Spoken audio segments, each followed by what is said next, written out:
और इतना जन सैलाब, ये भाई साहब कुछ कहता है। ये कहानी तो आप लिख चुके हैं, बस 5 तारीख को फॉर्मेलिटी बाकी है। सबको मेरी तरफ से सबसे पहले नमस्ते, सत श्री अकाल। इनकलाब इनकलाब बोले सोनिहाल।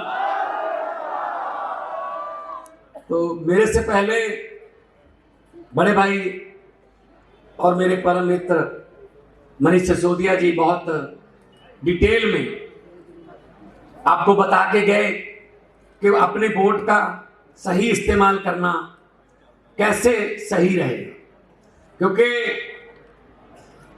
जो आज मैं दिल्ली में घूम रहा हूं, मैं पहले भी, इससे पहले मैं एक दिन में बुराड़ी गया, बवाना गया, नरेला गया, रिठाला गया, तिलक नगर गया, हरिनगर गया, उसके बाद आज विश्वास नगर में था, अभी इलेक्शन कमीशन के यहाँ गया था, दिल्ली की कुछ समस्याएं थी पानी की। मैं शाहदरा गया, करोल बाग गया, मैं गली गली में घूम चुका हूं।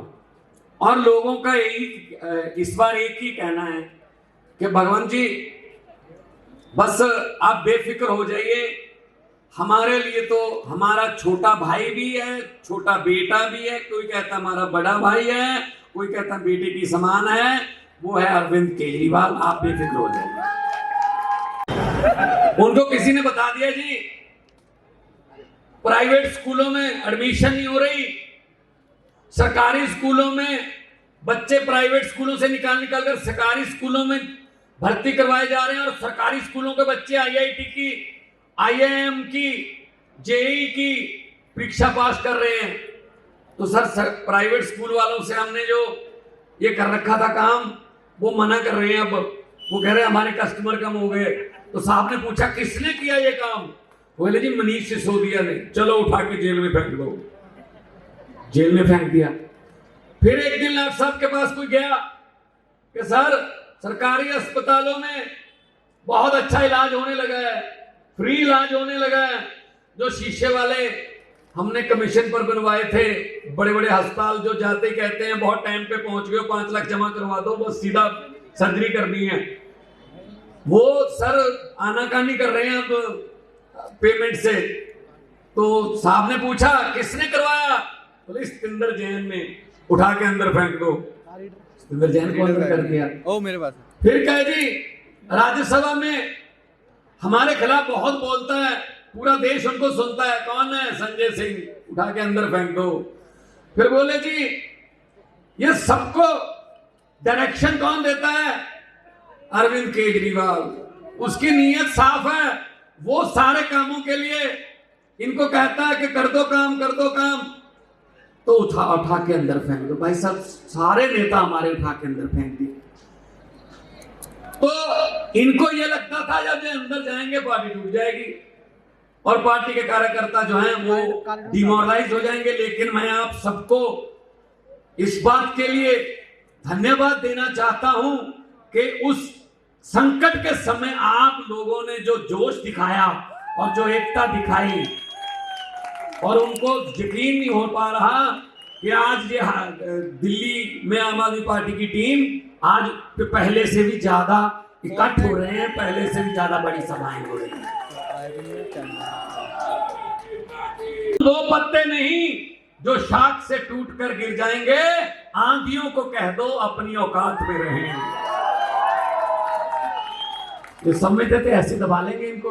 हम किसी और मिट्टी के बने हुए हैं भाई साहब, हम किसी और मिट्टी के बने हुए हैं। तो इसलिए आपके पास आया हूं चल के कि 5 तारीख को तीसरे नंबर पर बटन है, मशीन में तीसरे नंबर पर बटन है, लेकिन नतीजे में पहले नंबर पे आना है। ये याद रख लेना बस। मशीन में आप सुबह सुबह जाओगे, भगवान का नाम लेके, वाहिगुरु का नाम लेके, नहा धो के, फ्रेश होके सुबह सुबह अपने पोलिंग बूथ पे जाना, 3 नंबर बटन दबाना, मनीष भाई की फोटो भी होगी वहां, सामने चुनाव चिन्ह भी होगा, बटन दबा के सीधे वापस आ जाना। किसी और बटन की तरफ देखने की हिम्मत मत करना, वरना आंखों में काला मोतिया भी उतर सकता है। इतने बेईमान लोग हैं ये, जिनकी फोटो मत क्यों देखें। अब जिस पंजाबी च कहते ने जेड़े रास्ते जाने ही नहीं ओदा पूछना ही क्यों, ओदे बारे पूछिए। तो इस करके तुहाडे कोले आया। इस इलाके बहुत सारे पंजाबी भरा रहिंदे हैं और पंजाबी जिथे खड़ गए जिथे अड़ गए बस।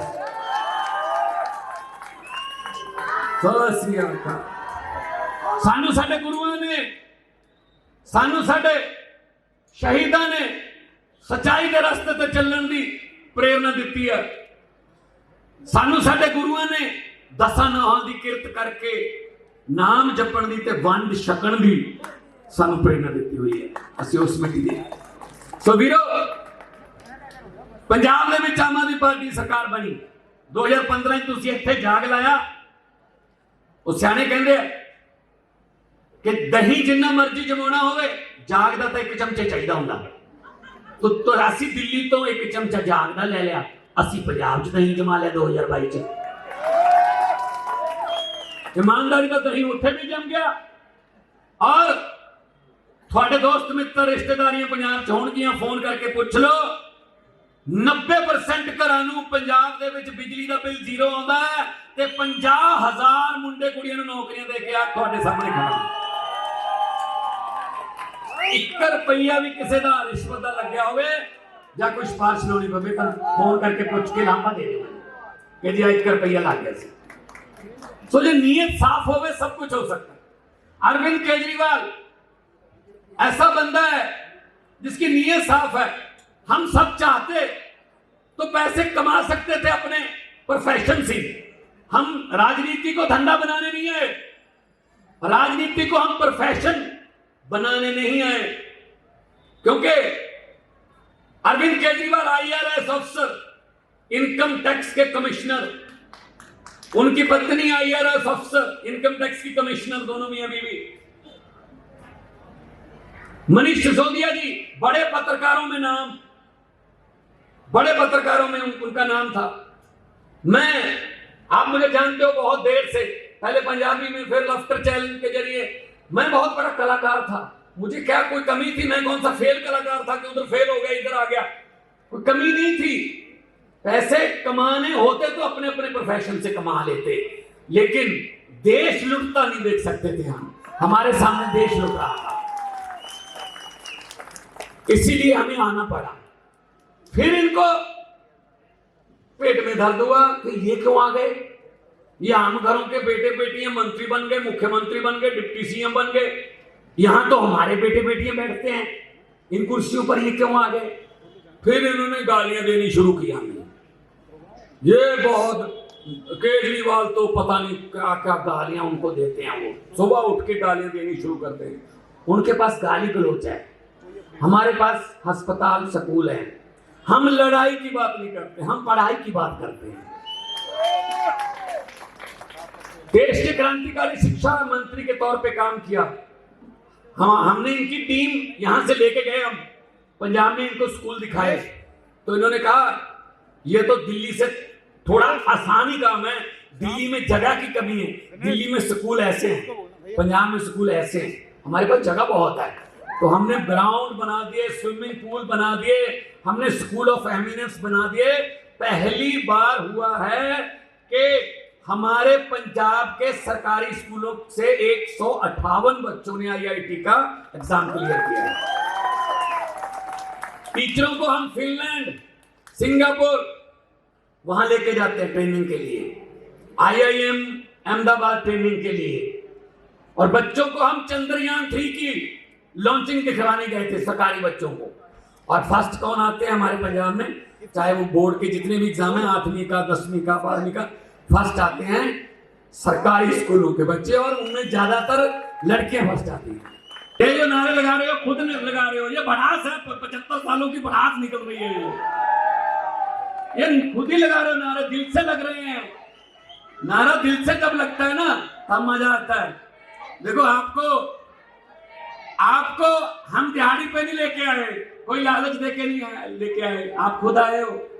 उधर देखो उनकी रैलियों में क्या होता है, उन्होंने दिहाड़ी पे लेके जाते हैं, 400 का वादा करके ले जाते हैं, और उन्होंने काम करना क्या होता है, ये देखना होता है 5-6 मिनट के बाद मोदी साहब सांस कहां लेते हैं, थोड़ा सा गैप आता है तो उनको उनका फर्ज ये होता है मोदी मोदी मोदी, और बाद में दिहाड़ी भी नहीं देते यार। कब रो रहे थे बेचारे, क्योंकि दिहाड़ी नहीं दी हमने।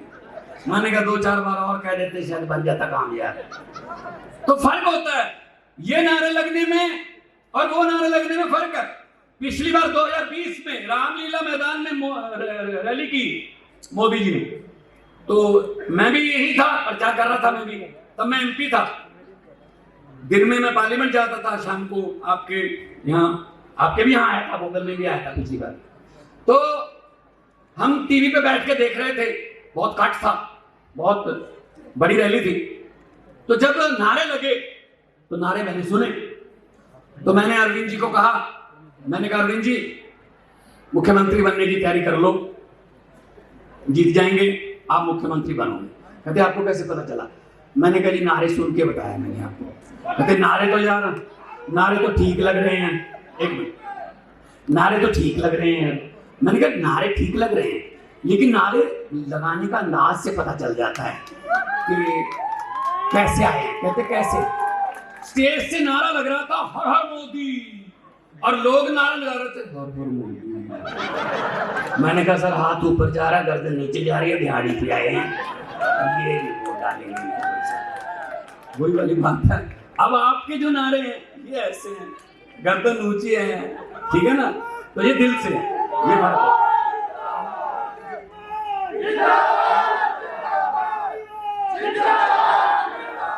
तो ये बात ये नहीं है कि हमें कोई शोहरत चाहिए या कुर्सी चाहिए। मुझसे पत्रकारों ने पूछा कि जिस कुर्सी पर आप पिछले 3 साल से बैठे हो मुख्यमंत्री, इस कुर्सी पर बैठकर बड़े बड़े उनके दिमाग खराब हो गए, आपका दिमाग क्यों नहीं खराब हुआ? मैंने कहा फर्क सिर्फ इतना है, पहले वाले कुर्सी पर बैठकर मशहूर होते थे, मैं मशहूर होकर कुर्सी पे बैठा हूं,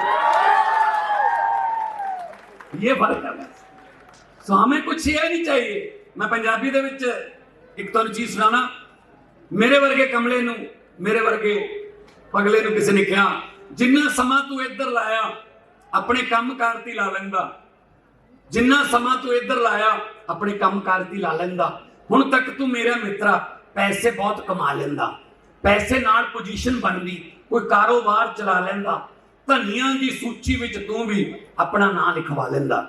अगे जवाब आया, गल तो तेरी ठीक है मित्रा, मैं पैसे बहुत कमा लेंदा, धनिया की सूची विच मैं भी अपना नाम लिखवा लेंदा, पर रुखां नाल छावां मिटदियां ये समा सब नूं ढा लेंदा, किन्ने धनी हो तुर गए, कौन किसे दा नाम लेंदा, कौन लिखदा फिर सच्ची गुरबाणी, जे नानक हट्टी पा लेंदा। अगर गुरु नानक देव जी दुकान खोलकर बैठ जाते तो फिर उदासियां करके सच का होका कौन देता पूरी दुनिया में पैदल जाके?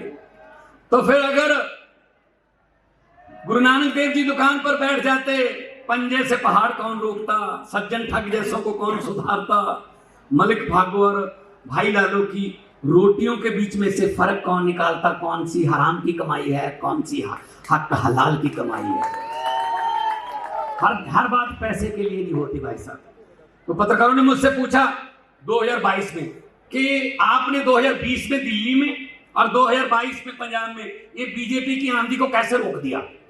मैंने कहा इसमें तो कोई रॉकेट साइंस नहीं है, कितनी बताई तो सी ना, जो पंजाब में रोक दिया आपने। पंजाब में पता हो कि बीजेपी की कितनी सीटें? 117 में से 2। चाहे तो स्कूटर पर बैठकर भी विधानसभा आ सकते हैं। तो बोले कैसे रोक दिया दिल्ली में और पंजाब में आपने बीजेपी की आंधी को, कैसे रोक दिया?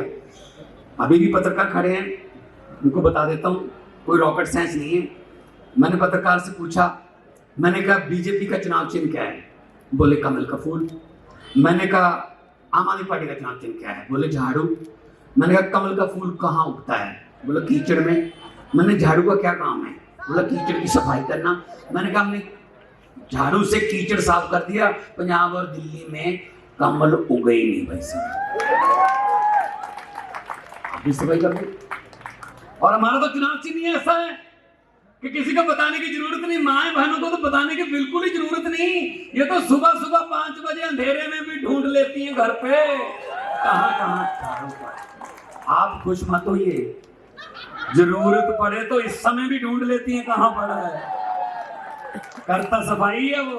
तो इस झाड़ू से पहले हम सिर्फ दुकान या मकान साफ करते थे, अब अरविंद केजरीवाल की अगुवाई में इस झाड़ू से पूरा हिंदुस्तान साफ किया जाएगा, पूरा हिंदुस्तान साफ करेंगे। तो आओ इकट्ठे होकर जंगपुरा की जंग को जीते, आओ इकट्ठे होकर हमारे वोट को खरीदने वालों को और हमें बिकाऊ समझने वालों को जवाब दे दे कि हम बिकाऊ नहीं है। हम तुम्हारी जैकेट से, हम तुम्हारे जो 1100 रुपये बांट रहे हैं, अब मेरे भी 32 दांत है, मेरी बात कई बार सही हो जाती है। मेरी माँ भी मुझे कहती रहती है, बेटा थोड़ा ध्यान से बोला कर, तेरी बातें सच्ची हो जाती हैं। मेरे मुंह से कल परसों निकल गया एक टीवी की इंटरव्यू में, मैंने कहा जो जूते बांट रहे हैं ना, यही जूते उनको पड़ेंगे। मैंने अब देखना। तो ये भाई साहब लोकतंत्र है, लोकतंत्र में लोग बड़े होते हैं, नेता बड़े नहीं होते। और लोग जब चाहें आदमी अर्श पर, और लोग जब चाहें आदमी फर्श पर।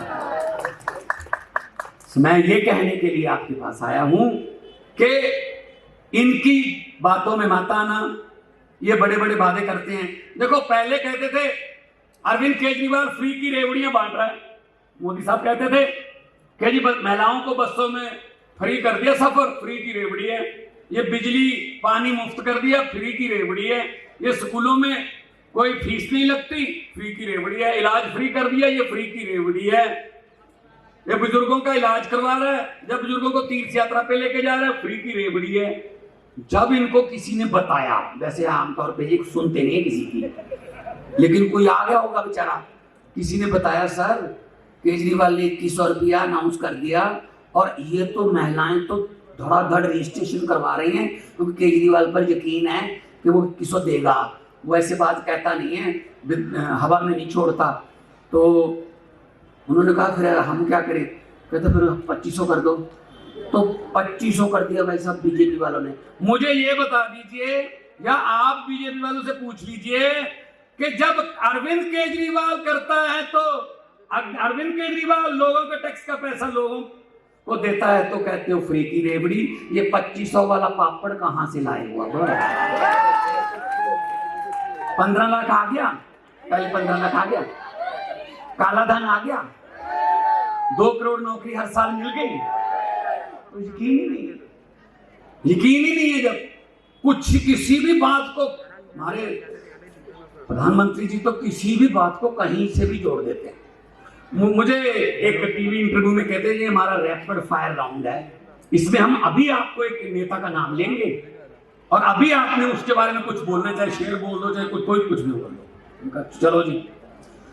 कहते जी सुखबीर सिंह बादल, मैंने कहा जी पहाड़ों वाले स्कूलों में पढ़े हैं, पंजाब भी ना लिखनी आती है ना पढ़नी आती है, पंजाब का राजा बनना चाहते हैं, ये हो नहीं सकेगा। कहते जी कैप्टन अमरिंदर सिंह, मैंने कहा जी राजा लोग हैं, महलों में रहने वाले लोग हैं। जब मुगलों का राज था मुगलों के साथ थे, जब अंग्रेजों का राज था अंग्रेजों के साथ थे, जब कांग्रेस का राज था कांग्रेस के साथ थे, जब अकालियों का राज था तो अकाली दल के साथ थे, आजकल बीजेपी का राज है तो बीजेपी के साथ है। तो लोगों के साथ तो कभी हुए ही नहीं है। बोले अरविंद केजरीवाल, मैंने कहा जी भगत सिंह का शेर याद आता है कि इस कदर वाकिफ हो गई है मेरी कलम मेरे किरदार से, इस कदर वाकिफ हो गई है मेरी कलम मेरे किरदार से कि इश्क भी लिखना चाहता हूं तो इनकलाब लिखा जाता है।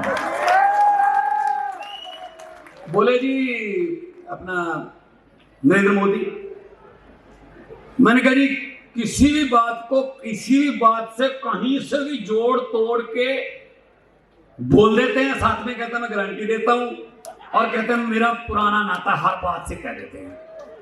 कहते कैसे? मैंने कहा पिछले दिनों चंद्रयान की जो थी ना लॉन्चिंग, वहां पे प्रधानमंत्री जी गए और लाइव चल रहा था। मैंने कहा मैं नहीं देखूंगा भाई, देश का चंद्रयान जा रहा है, चांद की तरफ जा रहा है देश। तो वहां उन्होंने, प्रधानमंत्री ने भाषण दिया कि मेरा, वो इसरो वाले करते हैं ना, वो इसरो श्रीहरिकोटा से, तो उन्होंने कहा मेरा इसरो से बहुत पुराना नाता है। मैंने सोचा भगवंत मान, ये इसरो तो पढ़े लिखों का काम है, तो साइंसदानों का काम है, और साइंस वैसे भी साइंस का विषय 10वीं के बाद शुरू होता है, तो इनका क्या नाता इसरो से? मैंने कहा कैसे जोड़ेंगे ये नाता? कहते जब मैं पढ़ाई करता था स्कूल में, तीसरी चौथी कक्षा में पढ़ता था, तो पढ़ाई में मेरा हाथ तंग था। हर टीचर सबसे पहले आके क्लास में मुझे कहता था तू अब इसरो में बैठ, अब इसरो में, अब इसरो में, अब इसरो में। इसरो से मेरा पुराना नाता है। क्या करें भाई सर, देश के पल्ले पड़े, क्या करें अब, करें क्या? मुझे ये सोचा तो करें क्या भाई, सोचना पड़ेगा। कहते नाली के पानी की गैस से चाय बन सकती है। कहते बादलों में अगर जहाज उड़ा ले तो रडार काम नहीं करता। बताइए भाई साहब क्या क्या चल रहा है यार देश में। तो मैं, जब उन्होंने कहा, एक सबसे मुश्किल क्वेश्चन कर दिया कि भगवंत मान अपने बारे में मैं क्या बोलूं, मैंने कहा जी अगर मैं अपने बारे में बोलना चाहूं तो ये कहूंगा, जे मैं देखा अमला बल्ले तक कुछ नहीं मेरे पल्ले, जे मैं देखा अमला बल्ले ਤਾਂ ਕੁਛ ਨਹੀਂ ਮੇਰੇ ਪੱਲੇ, ਜੇ ਮੈਂ ਦੇਖਾਂ ਲੋਕਾਂ ਦੀ ਰਹਿਮਤ ਬੱਲੇ ਤਾਂ ਬੱਲੇ ਬੱਲੇ।